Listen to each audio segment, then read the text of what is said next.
In last week's video, I showed you guys a huge pickup that I got from a fellow reseller off of Facebook Marketplace. If you have not already seen that video, click the link below or click the thumbnail on the channel that looks like this, and that'll give you a little bit more context on what we're doing today. In this video, I'm gonna pull everything out of the boxes, break it down, lay it out, clean it up, even do some testing, figure out what all I got, look at a little bit of value, and find out if this was a great deal or not. Stick around, we'll go over it next. ATL Resell Guy.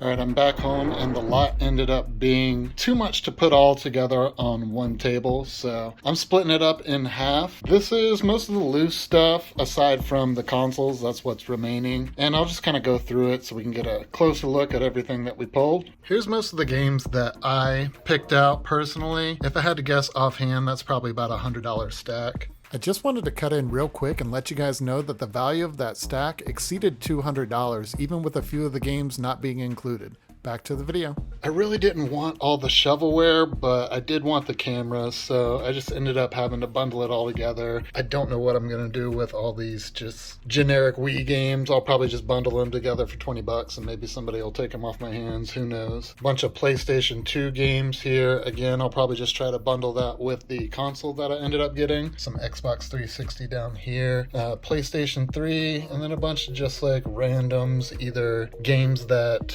didn't have the original case and artwork or some computer flight simulators, I think those are. This one I'm really excited about. This Bose SoundLink Color. It was new when I opened it up. I think that's $100 right there. Loose discs. I did have one copy of Wii Sports in there, which sells.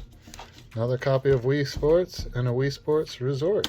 It wouldn't be a death pile without your Wii Fit and the Fit board. Got a couple of Apple TV devices. I think those will sell for decent money. This one I have my eye on. There's a bunch sold, but only one or two listed, and it sells for over $50, so that helped make the deal come through. A Red Bull G Canon with a lens.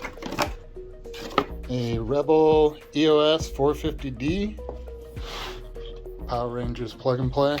This Star Wars blaster plug and play with a set top laser reader. Two flip cameras, a cheap Easy Share camera, another Kodak Easy Share type device, and a Canon Vixia R300. If I had to guess total value on the table here, we're probably over my money back, I would imagine. I tried to get my money back on just a few items, and I figured between this and the cameras, that should be good to go. Everything else can be profit. And I'll process through this stuff, then I'll get the consoles together, lay those all out, and start testing those. And here we go. This is a look at all the consoles and handhelds that I picked up from this lot. I'll go through it a little bit and just show you what all I ended up with, and I'll try to do like a quick montage of testing everything just to see what all is working and what all is not. Got the 3 Gamecubes here. This one seems to be in the best condition as far as the coloring of the console.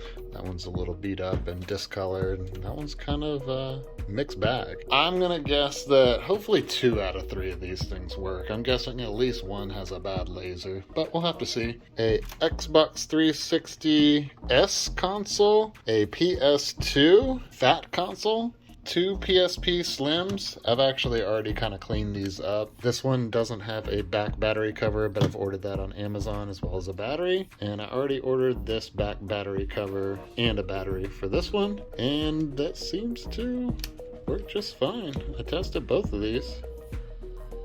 This one's nice and quiet, so they both work. That's good. Got this off-brand Sega Genesis, just mini console. I don't have a power supply for that. I don't know what I'll do with this. Maybe just keep it. 2 Wii consoles. One's missing the top covers, which is pretty common for those. This one's got it. They're both backwards compatible to Gamecube. Pretty sweet. And they came with the stands too. One has a power supply. They both have AV. I've got plenty of these extra power supplies. A PS3 White Slim. That one's a nice console. Another PS3, just the Slim. A Nintendo 64 without the top cover there, and no expansion pack. It's just got the jumper. If it ends up working, I will order a cover for that before I sell it. Extra N64 power supply too, a random Xbox 360 controller S, a PlayStation 1, which that's a Goodwill sticker, so I'm guessing this was donated and bought from Goodwill and then bought by this girl at some point, probably a garage sale. My guess is that doesn't work, but we'll have to see. And 3 OEM N64 controllers, got the atomic purple and just the standard grays. Maybe a 7, 6, and a 4 on the sticks, I would say. So there we have it. There's all the consoles. I guess it is time to start testing these things. It's going to be a lot of work to wipe them down and clean them, but I'm ready for it. I'm excited for it. Hopefully, hey, 100% are working. But comment down below, what do you think?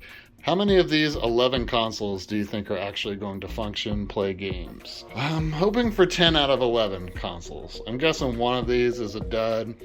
It's probably going to be one of the Gamecubes and this PlayStation 1, if I had to guess. But we'll have to see. Maybe there's some bonus games inside our Wii's too. I think that's always fun to check out, see if there's any bonus games too. So yeah, let's get into testing.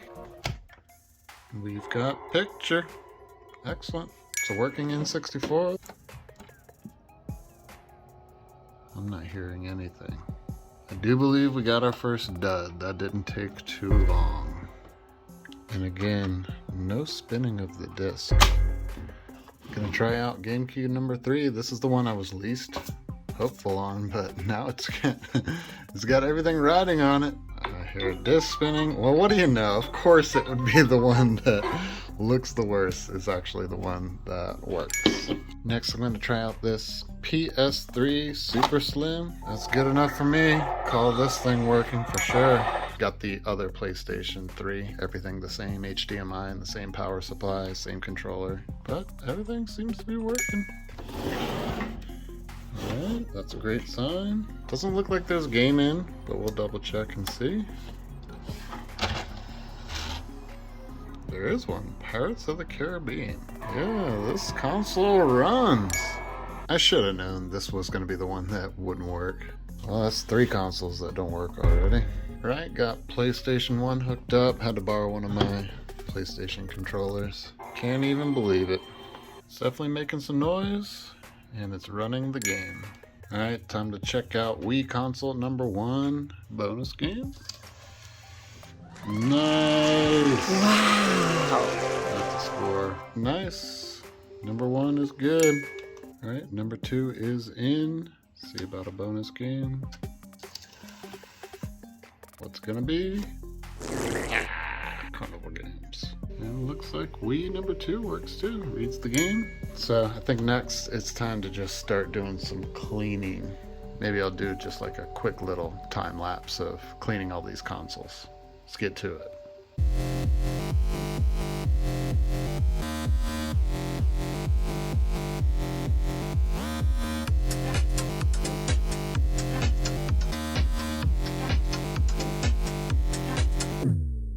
Alright, I've got these consoles wiped down. This is the section of consoles that tested out good.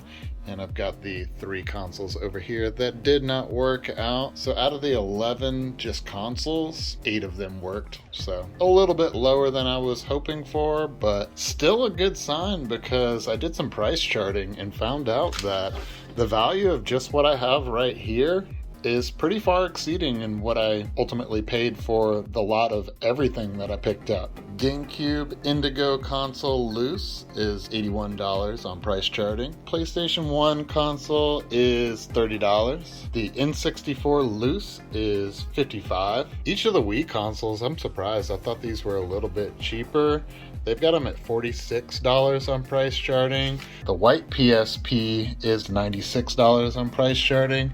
The silver is $140. I had to order a back cover, a battery, and I went ahead and ordered chargers for each one for when I sell them. That set me back about $25 each, so I'll take $50 off of the entire value of the lot just to reflect that. But everything else, all these other consoles, I'll have controllers, games, peripherals, AV cables, everything that'll be needed to bundle them when I sell them. The white PlayStation 3 Super Slim has $113 on price charting. I couldn't delineate the the white version, so that might be a little bit more valuable. I'm not sure. The PlayStation 2 Fat Console Loose, it's got $87.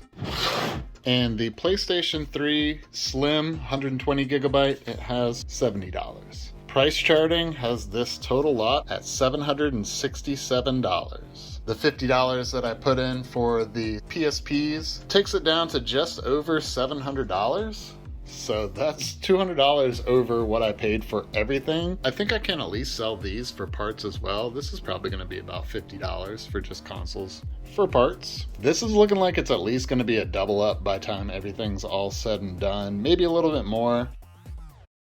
So that covers most of the video game items related to this pickup. 8 out of the 10 consoles work, which was a little less than what I was hoping for, but completely understandable for retro consoles that have just been sitting in somebody's garage for who knows how long. I did have to order a couple other bits and pieces that I'll have to put together in order to sell these things. But in terms of overall value, I think I really got a lot of bang for my buck. That initial stack of video games that I had picked out was valued over $200, and the consoles themselves, including the PSPs, definitely over the $500 that I paid. And there's plenty of other stuff in this lot that I haven't covered yet. Maybe I'll make another video for that, we'll have to see. But all the handheld cameras, some of the DSLR cameras, a lot of that stuff is really, really valuable. If I had to give a ballpark, I'd say what I've covered so far is about $1,200 worth of value. So her initial estimate of $1,700. Looking at low, it's probably about, on the low end, $1,700, and that's not counting the games. May have been over a little bit, especially with all the little odds and ends that I'll have to buy in order to resell all this stuff or even just test it out. But I'd say this is definitely a great pickup for $500. It was a little bit of a gamble, definitely the biggest purchase that I've made as a reseller. So it's great to see after I get into all this stuff that it's actually going to pan out for me and become worth it. Thank you guys for watching and tuning in. Until next time, ATL Resell Guys signing out. Abyss! Thanks for watching until the end of the video. If you haven't already, check above to make sure that you're subscribed to the channel. And if you'd like to enjoy more content like this, hit the links below to other videos.